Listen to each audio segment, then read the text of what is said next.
Hi everyone, welcome back. In few of my previous videos, I talked about how you have to be very careful with picking the right location if you are looking to move to Canada, immigrate to Canada. But in this video, I'm going to talk a little bit about some of those policy changes and why I'm saying what I'm saying. And I'm going to tie these policy changes very closely to the intra-company transfer program because a lot of people are asking me as to how to structure the program differently to be able to get a success. So this video is going to be about that, but I'm also going to be touching upon some of the temporary foreign worker program as well and what changes are around that for people who are looking to apply for their LMIA and then get their closed work permits. I'm also going to talk about top ICT rejections because these are something that you will never find anywhere on the internet. No other video talks about it. I have been through or I have seen so many applications in the past, and I'm using all of that experience to tell you exactly what to avoid and what to look out for, and how we were able to convert, or how we were able to get approvals for clients after they've had multiple back-to-back rejections and how we were able to structure their file differently. So I'm going to talk about all of this, so stay till the end and hopefully you will get some information that'll be useful to your own situation. So let's get started. Now, if you look at Minister Mark Miller's speech on March 21st, 2024, he talks about what the temporary resident population consists of. I think it's important to understand this so you can actually understand the impact immigration policy changes have. For this video, I'll be touching a little on the immigration policy changes for the LMIA-based TFW program, and also the changes that are not actually, or I should say, not explicitly stated for the international mobility program, such as the intra-company transfers, which are exempt from LMIA. Now, if you see here, temporary residents are approaching the 2.5 million mark, which is about 6.2% of the total population in Canada, of which only 9% is for LMIA-based work permits, and 17% of 44%, which is around 7.5% approximately, are for LMIA exempt work permits, like the ICTs. And 12% of the 44% is for spouses of skilled workers. Now, they are talking about a reduction in temporary residence from 6.2% down to 5% in 3 years. Now, we already know the changes that came about for international students in January of 2024. It is important to think deep and understand the real reasons why these changes are being made now. See, Canada's population grew by 1.25 million people just last year in 2023. Now, this type of growth has not happened since the late 1950s. When Justin Trudeau came to power 7 years ago, they wanted to increase the number of permanent residents. But then what ended up happening is that the temporary residents, such as international students and temporary foreign workers, drastically increased, more like doubled in count. Now, this caused a sudden upswing in population, and some people refer to it as population trap. You might have heard about this in the news. So the government had to do something, had to make some significant changes to lower this number, to ease the pressure on the services being offered, like housing, standard of living, cost of living, etc. I mean, having said this, immigration is a very vital part of what Canada is, right? Especially due to our aging population. So with these policy changes and reduction in quotas, Canada is looking to strike a good balance. Now, only time will tell if these changes are actually working and giving the desired results. So we'll have to wait and see. So this is a few of the changes for the temporary foreign worker program. I'm not going to dwell on this too much. Let's quickly touch upon this and then move on. Okay, so the first is effective May 1st this year. All new labor market impact assessments will only be valid for 6 months, which is a decrease from the 12 months that it was, to ensure accurate labor market needs. And all employers identified in the 2022 Workforce Solutions Roadmap now will have a reduction from 30% to 20% of their total workforce of people that they can actually bring in on the LMIA, except for the construction and the healthcare sectors.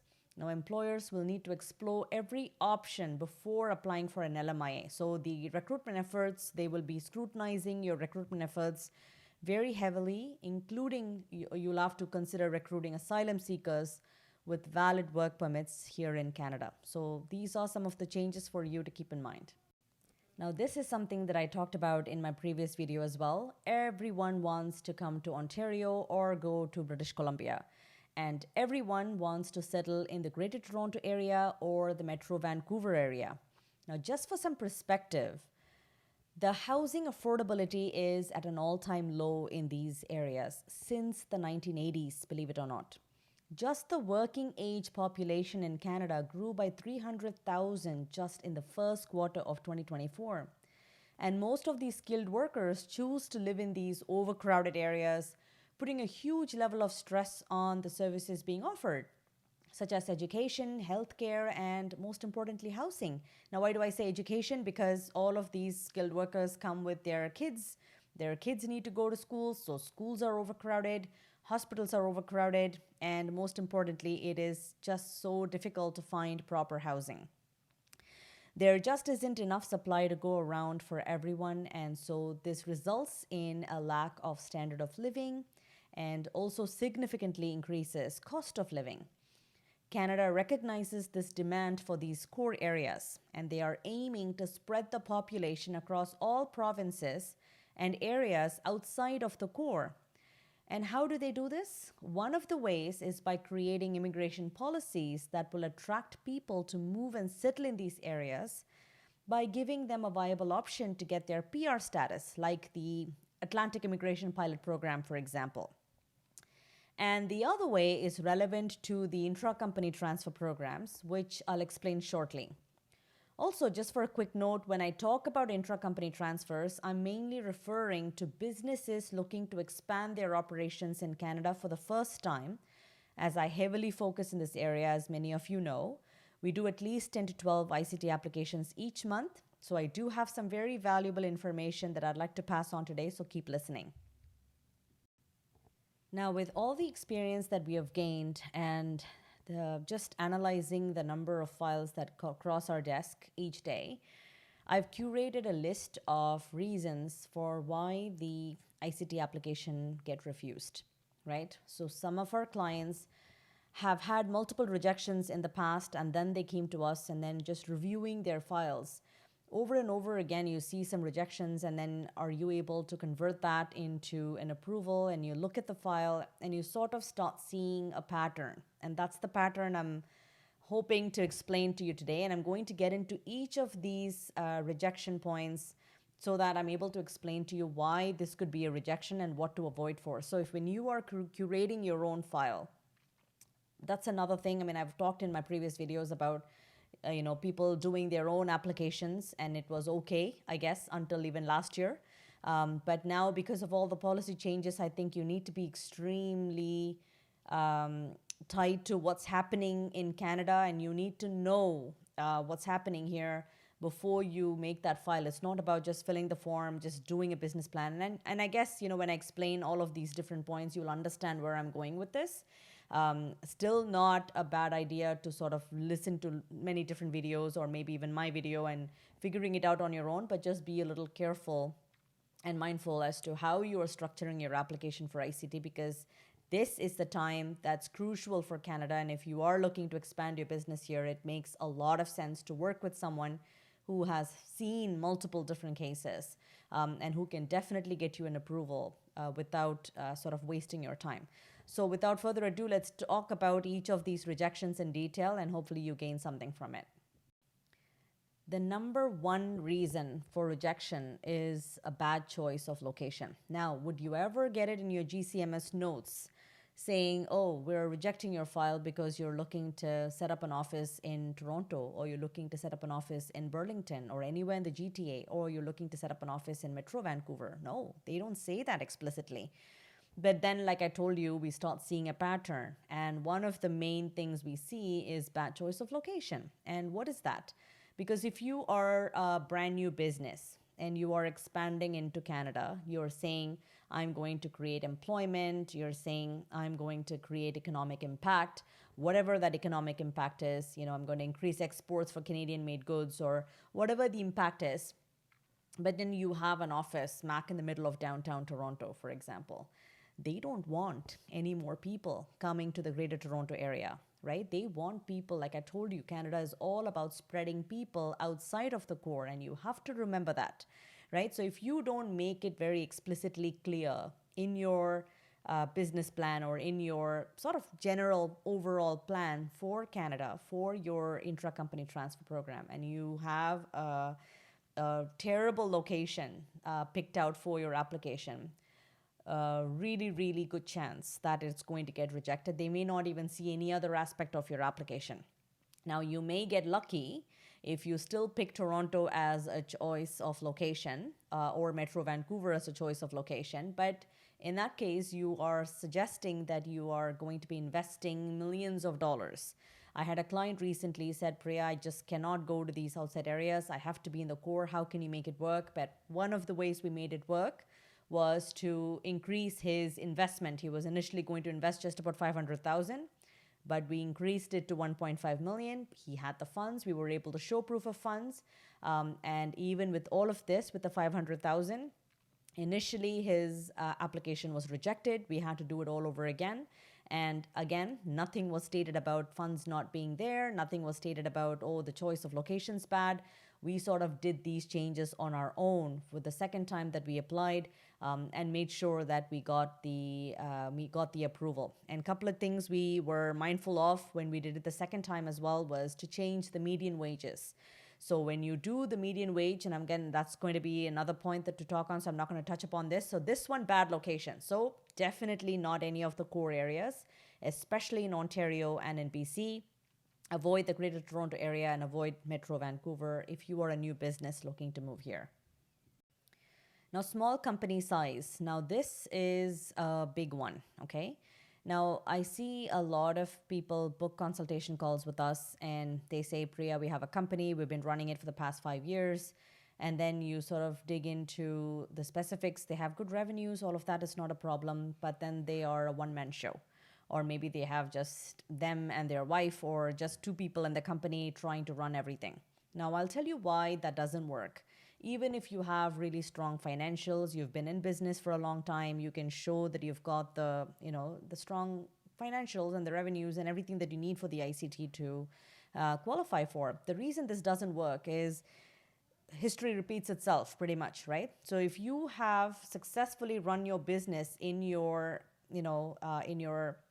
home country without having the need to hire people, you sort of kept the profits, and you sort of have been very successful running your business that way. How are you suddenly stating that you want to expand to a completely new country, which means you have to significantly increase your investment, you have to get a new office space, you need to do so many more things? It's not very believable if you come up with your business plan to say, okay, I'm going to hire 3 people in the first year, I'm going to hire 5 people in the second year, and so on and so forth. It's not believable and it's not genuine. So the size of the company, in addition to revenues, is extremely important, especially in this market. Maybe a smaller company with just 2 people or 3 people would have been okay. Even last year, I think I've had a few approvals with smaller companies, but now more so than ever, I think they are being extremely picky on the size of the company. So that's something that you have to definitely keep in mind. So if you are just a 2 or 3 people company, ICT may not be the right option for you. We could maybe consider a C11 for you, but then we'll have to make sure that you're inside Canada first. So get a visitor visa status, come inside Canada, and then we are able to use that experience that you have running your business back home to then apply for your C11 work permit. But ICTs would be definitely a no. Now, when you are moving to Canada for the first time with your business, this is something that I right off the bat, talk about during my consultations. This is probably the number one thing I ask them. Is what's the size of your company, and then the next is what's your revenues, what's your profit. And what some people do is, because they don't want to pay taxes, they show, even if they're running their business for the past 4, 5, 6 years, they show sort of losses year after year after year, right? That may not work very well for an ICT. So if you're showing losses, although they predominantly look at just the revenues and not the losses, not the profit, I think overall they do look at the whole financials of the company and not just the revenues. So keep that in mind. So if you are back to back showing losses year after year after year, I mean, some losses I think we can justify, especially during the COVID time if you had some losses, but we are sitting in 2024. So you're looking at least 2022 and 2023, 2 years of financials before applying for your ICT if you're considering it now. And we need the financials to be, I'm not talking about super duper strong, but at least not back to back losses. That's the losses side, right? The next is, a lot of people, when I do consultations with them, they say, oh yeah, absolutely, 150, 200,000, not a problem, 500,000, not a problem. But then when it actually comes to giving me bank statements to prove that you actually have the funds, liquidity is the king over here, right? So you can have all your money stuck in assets, you can have all your money stuck in the business itself, but you need operating income, right? You need liquidity. So you need to have, even if it's your personal funds, your fixed deposits, your mutual funds, your stocks, bonds, whatever it is, it should be able to, you should be able to sell it easily to show liquid funds, right? Now, why is this important? This is important because coming to a new country and setting up a business is extremely expensive, right? You need to have money for yourself and your family, first of all. And cost of living is not cheap here. Now, again, depending on where you go in Canada, again, remember, outside of the core. And secondly, you need money to operate your business. So for all of this, if we are stating something in the business plan, we need to be absolutely sure that we have the bank statements to prove exactly what we're saying. So if you're saying that you're going to be investing 500,000, make sure you show me documents that has 500,000. And a lot of my clients tell me, Priya, but I don't have money sitting in my account. I use it for this. All that stuff I understand. Nobody has 500,000 sitting in their account. But all I'm saying to you is, if you are thinking of ICT, IRCC thinks like in a one-track sort of mentality, right? They assess files in a specific way. So you need to show them documents that they understand in that specific way. And what is that specific way? It's to really stipulate, line by line, like you're explaining to a 2-year-old. Look, these people have so much fixed deposits. These people have so much mutual funds, stocks, bonds. You add up all of that, it comes to 500,000. I cannot say, well, they have this amazing looking property by the sea and that's 500,000 worth. Well, that's not, it's going to be difficult to sell a property and liquidate, so that will not be counted. Next is, we have to segregate business funds and personal funds, right? So personal funds, I always say the best place to look at is the proof of funds for even express entry. You can use that for your personal. So you can say, look, even for express entry, only 25,000 or 26,000 is needed, or whatever that number is for a family of 4. I'm showing 30,000, and that's good enough, right? But most of my clients, they show much more than that. But occasionally some client come our way saying, look, we have got family that we're going to live with. We have got friends, who's going to sort of let us live there with them for free. Can we just come there? We'll somehow manage. It doesn't work, right? You have to show that you have the funds. Yeah, your family is helping you. Your friends are helping you. Great. I'm very happy for you. But you need to show funds to be able to enter Canada, because if you don't have that, then you're under financial means you're going to be, inadmissible into Canada, right? So a couple of things. We have to show that you have the funds when you do the application. And when you actually fly here, you have to have at least a money order for your personal expenses. And then when you open a business bank account and everything, you can move your funds from your home country into your bank account here in Canada. So I hope that was helpful. Just keep this in mind. Okay, now I don't know why this is coming up again. I just discussed this in the previous slide, so I'm just going to move on to the next slide. Now, this is a big one as well. So a lot of people are obviously watching the news and they are, figuring out that maybe going to Toronto may not be the brightest idea. Maybe not going to Metro Vancouver is a bright idea. So, hey, I have to pick a location that is outside of the core. So let's pick. So they open up maps and they say, okay, this location, is about at least 3 hours from Toronto. It seems like a good location. Let's pick it and say, okay, I'm going to have an office opened up in, say, Brantford. Or I'm going to have an office opened up in Timmins, for example, or Sudbury, right? But then that's it. Everything else in the plan is exactly the same. Now, you tell me this. So if you were the IRCC officer looking at this file, you know for a fact they are just saying Sudbury or Timmins or something outside of the core just to get the application approved. There has been no research that was done to understand if the location is better suited for the business, if you understand even what the government grants are, what the economic plan is for that particular region. You took no time to understand any of that, and you just went ahead and said, okay, I'm picking Timmins. Of course, it's going to be a rejection, or have a really poorly researched and analyzed explanation as to why you are looking to open up your office in Timmins or Sudbury or anything outside of the core. So I'll give you an example.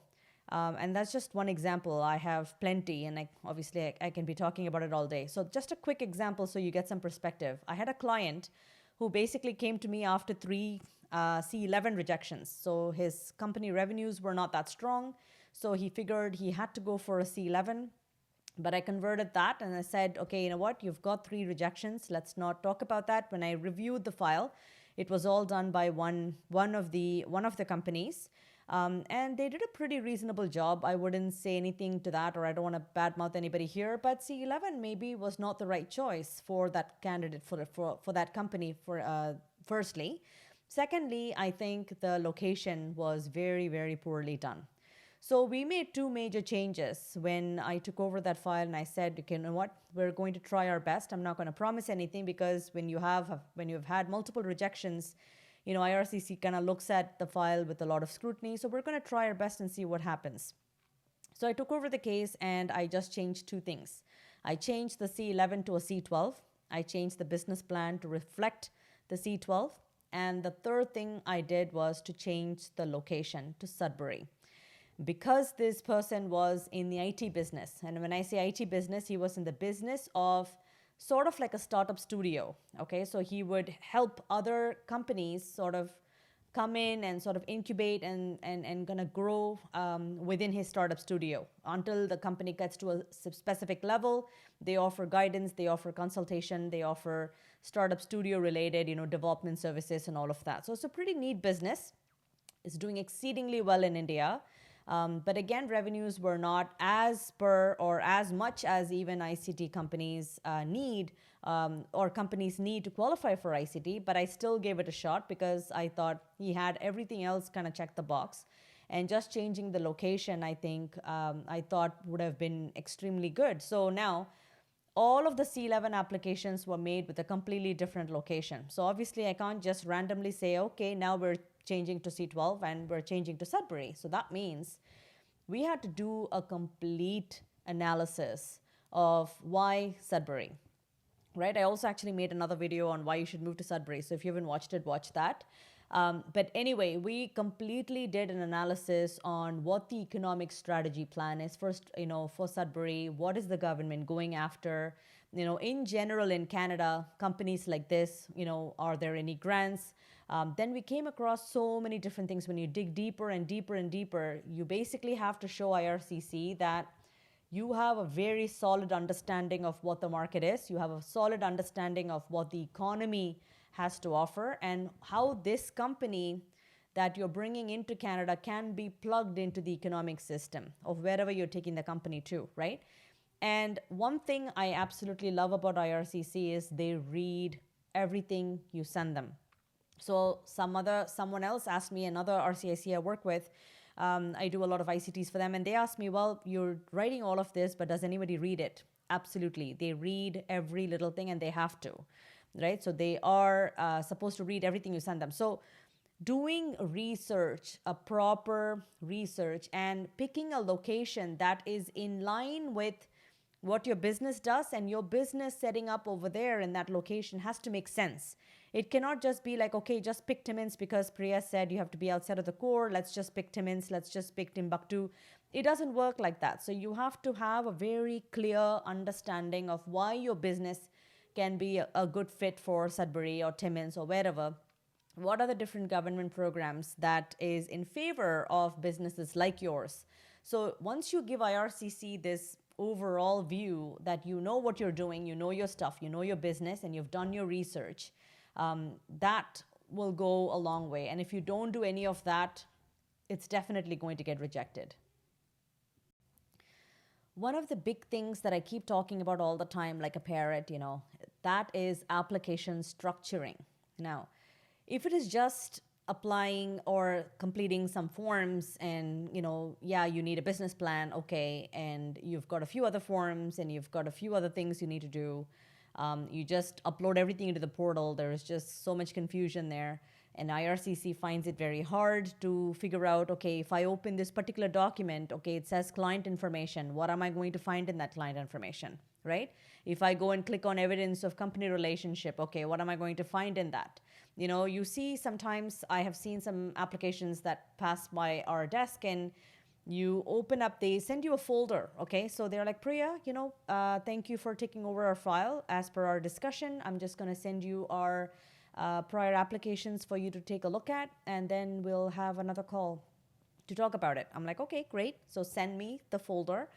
And when you start opening folders, there are folders inside folders inside folders and explanation letters, not explaining anything. It's just all over the place. So you have to have a very methodical approach as to how you submit your ICT application. What you have in client information, there are only specific things that go into the client information tab. There are only specific things that go into the relationship, evidence of company relationship tab, the employer compliance fee payment proof tab. You cannot have random things here and there. And the one big thing is the business plan. Where do you attach the business plan? Okay, so what I do typically is I complete the business plan, and typically my business plans it'll range about 60 to 65 pages. If you just directly go and get your business plan done by somebody else, it'll maybe be about 35 to 40 pages at the max, or multiple more pages with absolute random stuff that's not needed. But anyway, I digress. I usually attach the business plan with the representative submission letter, which is, again, at least about 8 to 10 pages of me explaining the client to IRCC. And I also attach the business plan in the employer portal along with the LMIA exemption explanation. So these are the two places I attach the business plan, because a lot of people ask me on YouTube, so I thought I'll just say it here. So those are the two places. And I think it's absolutely important to place it in both these places. If they miss it here, they get it there. If they miss it there, they get it here, kind of thing. So because it's an absolutely important and a very critical document that you need. So make sure your application is very structured and methodical, okay? And you've got the different tabs, and have a very beautifully written cover letter that sort of includes all of the documents that you have in that particular document. You just don't upload everything randomly. So have a cover letter that says, in this particular document, you can find A, B, C, D, and be very methodical like that, and that'll definitely take you a long way. Now, I will give you a small tip when it comes to median wages. Now, what are median wages?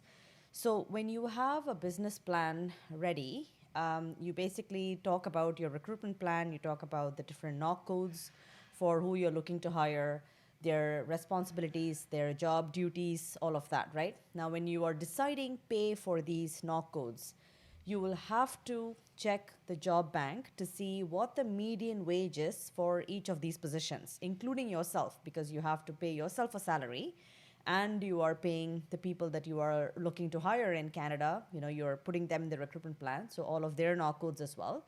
And you have to make sure that the wage that you are putting for them in the business plan is at least the median wage that is mentioned in the job bank website. Now, what happens typically, and I wouldn't say typically, sometimes what happens is when you are doing an application, the median wage is, say, $40, right?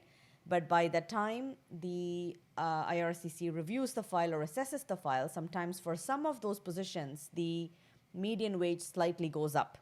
Now, when that happens and they find that they just need some excuse like that, to reject the file. So they will say, well, your median wage was not accurate for some of the positions, and so we're rejecting the file. So now you will get to know this information only if you apply for the GCMS notes. So once you apply for GCMS notes, you know for a fact that nothing is immediate. You have to wait for several weeks for the GCMS notes to come by, and because the actual refusal letter that you will get will literally state no reason for rejection. It'll be a very standard response. Then you look into the GCMS notes to know more. Now, so my advice would be, this happened to one of our clients last year, which is why I'm talking about this in the video, because it is not that I made up this issue. It does actually happen. It has happened to us as well. And it is a real pain just for that little issue. You have to go back and redo the whole application. So to avoid you headaches, so what we typically do now is to have a buffer in each of those knock codes, the median wage. If the median wage says 40, I have a buffer of at least $4 or $5 on top of the median wage, and that is what I set as a standard for wages for that particular knock code. So you do this for all the knock codes, including yourself, and this is what I recommend.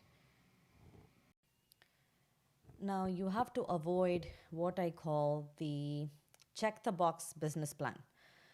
ICT applications are asking for a business plan, so let's give them one. And if it has pages and pages of just fluff information, fluff means you're just filling up the pages of the business plan, but it's really not saying anything, then those are business plans that's going to definitely get your ICT application to get rejected. Now, what are the key components of a business plan? What should you really be looking at? The usual, right? The usual, you talk about market analysis, you talk about competitor analysis, you talk about what your company does, your product and services, give them some idea about how you plan to charge them, your pricing strategy, and all of that is wonderful. But some of the key important aspects, which I definitely include in my business plan, is the recruitment, right? And also a strategy for recruitment. You are planning to recruit, say, 10 people in a new country. You've never been here before. Your company doesn't exist here as of now. Now you are coming up with a plan to say that this is what I plan to do. Then you need to let them know that you know how to recruit. Recruitment is done very differently in different countries. So you need to understand how recruitment is done here. So you talk about a strategy for recruitment, exactly who you're going to hire, their knock codes, their duties and responsibilities. That's just one part of, which is a very important part of the business plan. Another really important part of the business plan is to explain economic impact, because ICT is all about whether your company coming from abroad to Canada can set up operations, can actually create economic impact. And what kind of economic impact are we talking about here? The most important economic impact is the fact that you're going to be creating employment for Canadian citizens and permanent residents. And the second economic impact is the fact that you will be paying Canadian taxes. So a lot of people, I find that they have clients in the US, okay, and they have their operations back in the UAE or India or Pakistan or Saudi Arabia or wherever it is. And one of the strategies I tell them to do is to reroute the funds reroute the clients to pay to your Canadian bank account instead of the US bank account. So you just make that slight change after you incorporate the company here. So when you are applying for ICT to begin with, you are already stating that the revenue is coming into the Canadian bank account. Now, whether or not the client actually is in Canada is not the consideration here. Where the money comes in and where the revenue is being recognized is the more important aspect here. Most people set up companies in Canada because they are interested in opening up offices in the US or sort of expanding in the North American region. And most of my clients who have already set up their companies here have more clients coming in from the US than in Canada itself. Of course, I have a set of clients that do exceedingly well in the Canadian market, but I'm just being very honest with you as to how it is. So all of this need to be explained in the business plan really well. right? If you have multiple divisions that you will be opening, you have to tie it all in and you have to explain to them how these multiple divisions are going to play out when you start the Canadian operations. If you are looking at going into any area that's outside of the core, like I explained before, you need to really understand what the government is offering in terms of new businesses. What kind of business is the government looking for? Is it more construction related, IT related, healthcare related? Whatever it is, you have to really do a thorough analysis of all of that. Put all of that in the business plan, because a business plan is where you're basically letting IRCC know and know that this is who you are as a company, this is who you are, this is what you plan to do. And so it has to be very explicitly explained. And then, like I said before, IRCC reads everything. So if you are sending a 50-page business plan, they are reading every single page to understand that you know what you're doing and you are the right fit. Because think about it, they receive so many applications. And going back to the percentage that I talked about, it's just 17% of 44%, which is really 7.5% of the 6.2%, which is the temporary resident population in Canada. You are looking at a small percentage, but if you look at the grand scheme of things, IRCC looks at startup companies very favorably because of low risk factor for them, right? You're not taking jobs away from anybody. You're not really taking anything away from anyone. If anything, you are setting up a new operation that, so as of today, doesn't exist. And through that operation, you are giving yourself a job.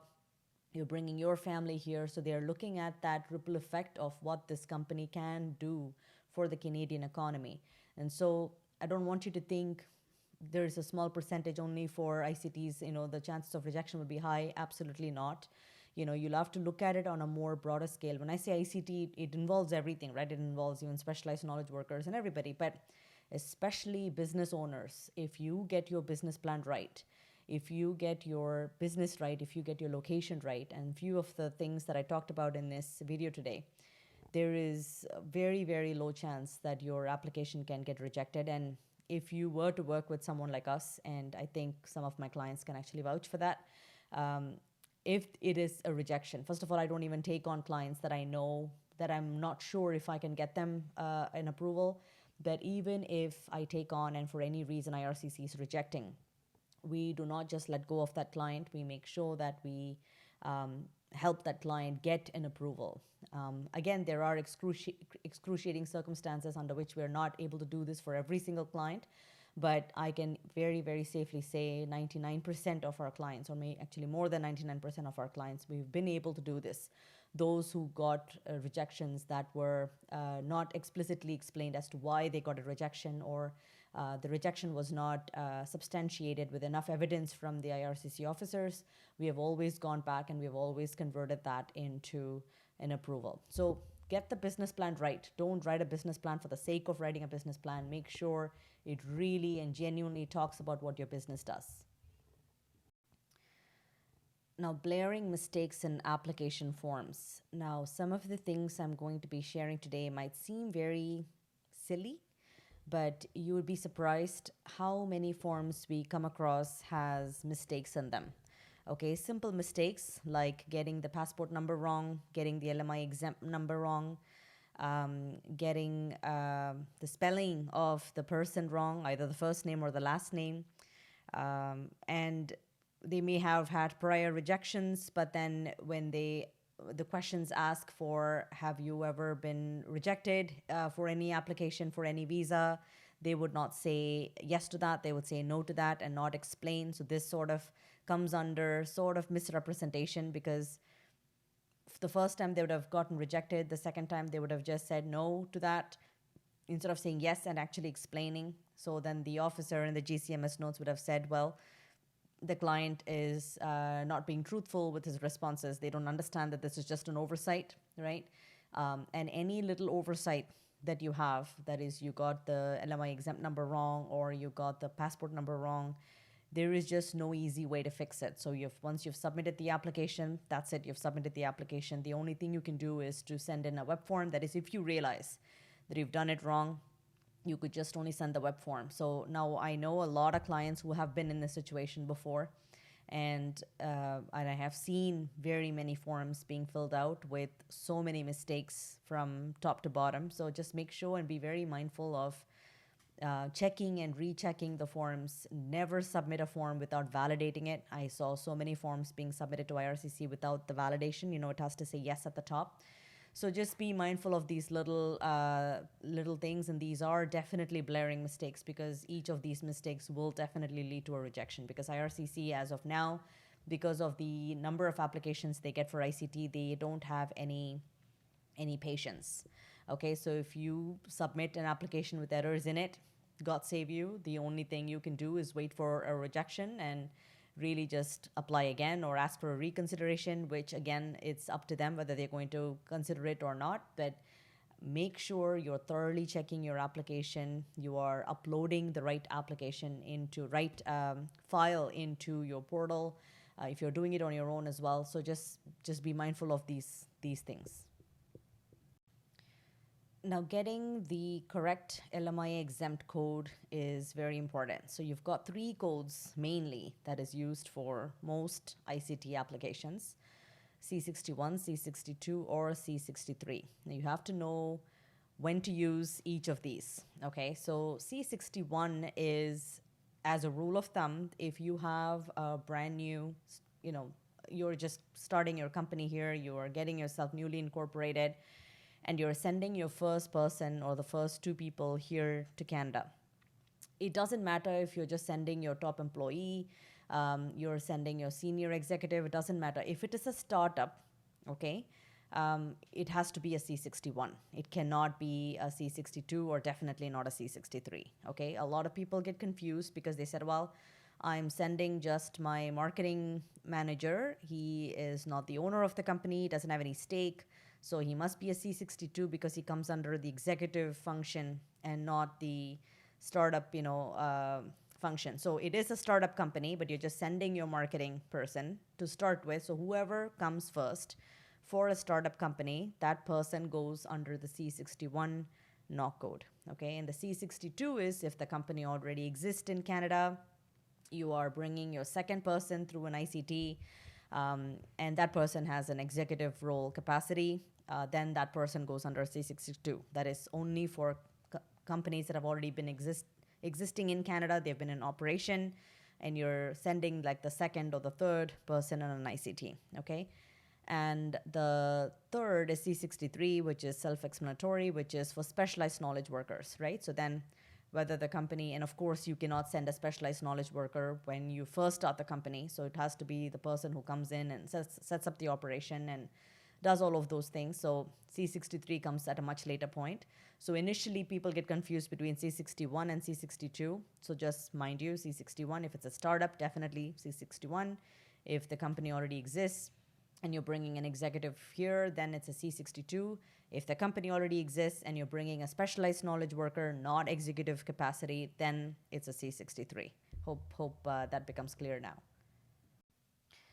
I was actually a little bit shocked to see so many ICT applications being submitted without a strong explanation for the LMI exemption, right? So you have to understand that we are circumventing the LMIA process for this, right? Because it's LMI exempt. We are saying that there is nothing here that exists right now. That company doesn't exist. We are bringing that company because of the parent company and how successful they are. We are bringing that success to Canada, and through setting up this company, we are creating economic impact, we're creating jobs and all that, right? Now, you have to understand the regulations, right, of the ICT application, and you just cannot randomly talk about, oh yeah, we are LMI exempt because we are going to be creating economic impact, we're going to be creating jobs. That's what everybody says, right? So you have to really understand, again, going back to how you would pick your location and how you would sort of tie that into what the government is looking for in those areas and what kind of economic growth are they looking for and such, right? So you have to really understand at a deeper level as to how to explain your LMI exemption and why you are allowed to circumvent the LMIA process, right? And this is something that you have to draft. Okay, you're given a little bit of a space to type it down and write it when you do the employer portal. But my style is to sort of let them know that I have created or submitted like a very well explained LMI exemption explanation, and I attach that letter to the employer portal when I submit, right? This way you are taking your time, and like I said, they read everything, right? So you are basically stating point by point, why LMI exemption applies to this particular case, and you're making a strong case. So you're making a strong case in multiple places. Where all are you making a strong case? You're making a strong case through your business plan, of course. You're making a strong case through, your agent's submission letter, right? You're making a strong case through the LMI exemption explanation. So multiple places where you're making a really good case for your business and for them to approve your ICT work permit sooner than later. Now, the offer of employment and the employment contract, these two documents are exceedingly important. So if I see the offer of employment being reasonably okay, I find that there is no employment contract, okay? Or if I see that the employment contract is there, it's missing so many key points to it. So just thinking about it in a more common sense perspective, what is it that should go into the offer of employment? Forget about what IRCC says in the website. I mean, they have clearly mentioned exactly what they want on the website. So even just thinking about it from a more common sense perspective, you're looking at, your title, right? What is your job? That is your title. How many hours per week are you going to work? What is your wage? Are you getting paid by the hour, or are you getting paid a salary? How often are you getting paid? You're getting paid monthly, bi-weekly, whatever that is, right? What are your roles and responsibilities, right? And it all has to be tied in. And sometimes I see that the offer of employment has ABC as, duties and responsibilities, and the employer portal has something completely different, and there is a huge discrepancy between what the documents say. So it all has to be aligned, and it all has to be same everywhere, right? So that is a huge problem I find. So it has to explain all of the roles and responsibilities, and it has to look genuine to a certain extent, right? So I see so many offers that are completely off. The roles and responsibilities are a complete mismatch to what the knock code is. I see of course, the median wage is definitely a problem. The salary is not even close to what the median wage should be. The roles and responsibilities, again, are not explained clearly in the offer letter. The address of the employer is not stated. The offer of employment is not signed properly. And mind you, sometimes the offer of employment being signed electronically does not work with IRCC. They don't think it is genuine enough. So for these two documents especially, it is a very good idea to print it out and get it signed. And one other thing is, if you are writing an offer for yourself and if you're the one signing it or your wife is signing it, that also doesn't work really well with IRCC, because again, the whole genuine factor comes into play, right? So like I said, you would sign it yourself or your wife would sign it only if you are a small sized company, which I covered in the first initial few slides. So make sure that you have some other director in your company, or maybe some HR person in your company who's signing off on your offer letters and employment contracts in addition to yourself signing it, right? And definitely print it out, sign it, and scan it, which creates a lot more authenticity to these documents, and not having a proper letterhead as well. I received some offer letters and employment contracts on just a Word document. So they just open up a Word document, they just type everything down, and then they randomly do an e-sign and send it. So you always think about it this way. If you were the person assessing the file, right, and if you are looking at a document like that, would you accept that document, and would you approve that person's ICT application, right? So this is where I don't even expect offer letters to come from whichever client I'm working with. I draft it, right? And I just get them to put it in the letterhead and sign it off, because I have my specific information that I put into these letters to just avoid confusion, to avoid and to create that sense of, like I told you, IRCC, you have to give it to them like a 2-year-old. If you give it to them in a format that they're not used to seeing, or if you give it to them in a format that they don't like it, right, then they're definitely going to reject. So just keep these little things in mind. And of course, the date of employment. I know these sound very silly, but these little things mean a lot, right? So you have to have an offer signed first before you do the employer portal. So a lot of people, what they do is they first go ahead and do the employer portal on whichever date, and then they realize, oh, this offer of employment is needed. And there is a lot of afterthought that goes on, right? Which is why I think it's so important for you to know exactly what has to be done first, what next, right? So definitely the offer letters and the employment contracts need to be signed. So if you have a date of, say, what's today's date? April 24th. If you have the date of April 24th, then you get those signed, and then the next day or the day after, you go ahead and do the employer portal, okay? So now I want to share some final thoughts. I know in this entire video, I talked so much about what Canada is going through in terms of the population trap and in terms of all of the different policy changes and everything, and how it can affect ICT. And not just ICT, right? It affects so many different programs for Canadian immigration. Now, we are also looking at the government possibly changing next year. You know, hopefully Trudeau is gone and we are going to get the Conservative Party in power. I'm hoping, I'm not sure if that's going to happen, but it looks like it's going in that direction. But what I want to leave you guys with is that Canada, forget the fact about what's happening in the news and what people are talking about, and you know, all the negative that's going around about what Canada is going through and everything. It is still a really good country to consider if you are looking to expand your business, if you're looking to come here to study, you're looking to come here on your LMIA work permits, you're looking to visit. There is just a ton of reasons for why you should come to Canada, okay? I live here and I have for the past 25 years. Like I said in my previous video, my family is here. I have my children here. I've raised my children here. They're all born here and they are growing up here. The schools are really nice. The communities are really nice. You just have to come here and give yourself time, right? Give yourself a good 6 months to 1 year to settle down, to understand what opportunities you have. And it is a land of opportunities, right? It's about you as to what you make out of it. Now, there are different kinds of people who come here, right? One who comes here and they constantly crib, oh, it is so cold here, oh, it is so costly here, oh, it is so this, there, that. Those kind of people will not go very far, right? Because they're always in that mode of complaining. And I always have a very strong feeling that complaining is a garbage magnet. You're only going to attract garbage into your life. But I have so many of my clients and I'm so super proud of them because they came here with young children, you know, they set up their businesses and their wives have gotten jobs at places where they want to go work.